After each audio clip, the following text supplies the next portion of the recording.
ভারতের ঐতিহাসিক বারাণসীতে উন্নয়নের নামে শতাব্দী প্রাচীন কয়েকটি মসজিদের অংশ ভেঙে ফেলার ঘটনাকে ঘিরে তীব্র বিতর্ক তৈরি হয়েছে। রাতভর প্রশাসনিক অভিযান, কড়া নিরাপত্তা আর স্থানীয়দের ক্ষোভ সব মিলিয়ে প্রশ্ন উঠছে কেন হঠাৎ এই উদ্যোগ নিল ভারতের প্রশাসন। বিস্তারিত জানাচ্ছেন সাদিয়া সিদ্দিকা।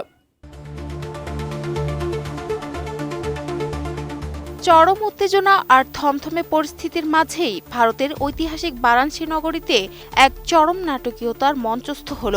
কাশী বিশ্বনাথ করিডোরের যানজট নিরসন আর রাস্তার সম্প্রসারণের অজুহাতে মাত্র ২৪ ঘন্টার ঝড়ো অভিযানে শতাব্দী প্রাচীন ৫টি মুসলিম উপাসনালয়ের আংশিক অংশ গুড়িয়ে দিয়েছে স্থানীয় প্রশাসন। কোনো গণপ্রতিরোধ যেন দানা বাঁধতে না পারে সেজন্য পুরো এলাকাকে পরিণত করা হয়েছিল এক দুর্ভেদ্য দুর্গে। মোতায়েন ছিল প্রায় ১,৮৬০ জন সশস্ত্র সেনা ও দাঙ্গা পুলিশ। পুরো ডালমন্ডি এলাকাকে লোহা আর টিনের চাদরে মুড়িয়ে দিয়ে সাধারণ মানুষ ও গণমাধ্যমের প্রবেশ সম্পূর্ণ নিষিদ্ধ করা হয়। আর আকাশ জুড়ে সার্বক্ষণিক নজরদারি চালিয়েছে ড্রোন। নতুন বাংলাদেশ গড়তে এলো জুলফিকার স্টিল। জুলফিকার স্টিল। জানা যায় বারাণসীর অত্যন্ত জনাকীর্ণ ও ঐতিহাসিক ৬৫০ মিটার দীর্ঘ ডালমন্ডি সড়কটিকে ১৭.৪ মিটার চওড়া করতে ২২৪ কোটি টাকার এক মেগা প্রকল্প হাতে নিয়েছে মোদী সরকার। ২০২৫ সালের আগস্টে প্রধানমন্ত্রী নরেন্দ্র মোদী নিজেই এর ভিত্তিপ্রস্তর স্থাপন করেন। কিন্তু এই চকচকে উন্নয়নের পথে বাধা হিসেবে চিহ্নিত করা হয় ৬টি প্রাচীন মসজিদকে, যার মধ্যে ৫টিতেই চলল বুলডোজার।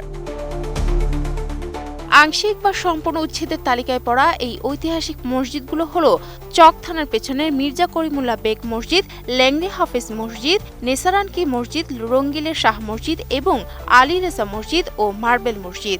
এর মধ্যে লেংড়ে হাফেজ মসজিদ কমিটি এলাহাবাদ হাইকোর্টে আইনি লড়াই শুরু করলেও বাকিদের উপর নেমে আসে চরম প্রশাসনিক চাপ।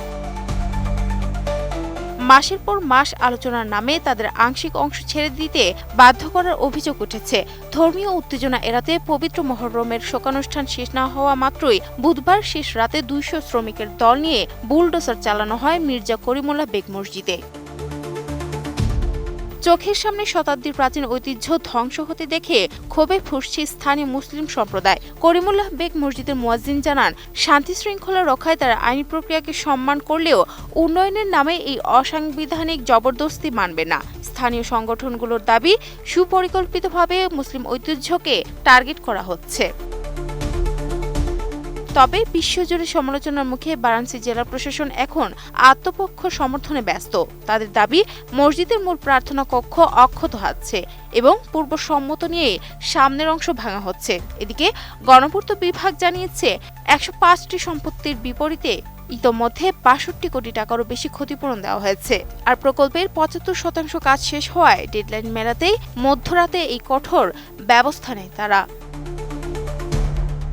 Sadia Siddika, ATN news.